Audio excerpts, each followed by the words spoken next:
చచ్చిపోతాను అని చెప్పాడు.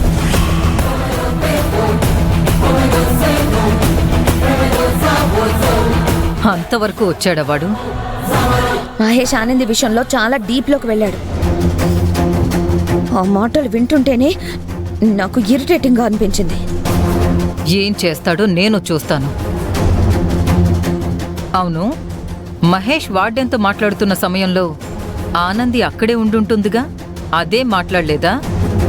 అది నోరు తెరుస్తుంది, అశ్విన్ని నేను ప్రేమిస్తున్నాను అని చెప్తుంది అని నేను ఎదురు చూశాను.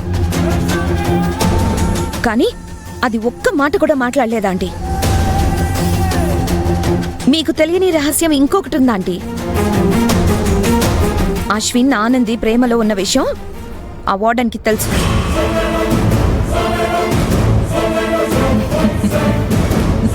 ఇంత సీరియస్ మ్యాటర్ని విని నవ్వుతారేంటంటీ?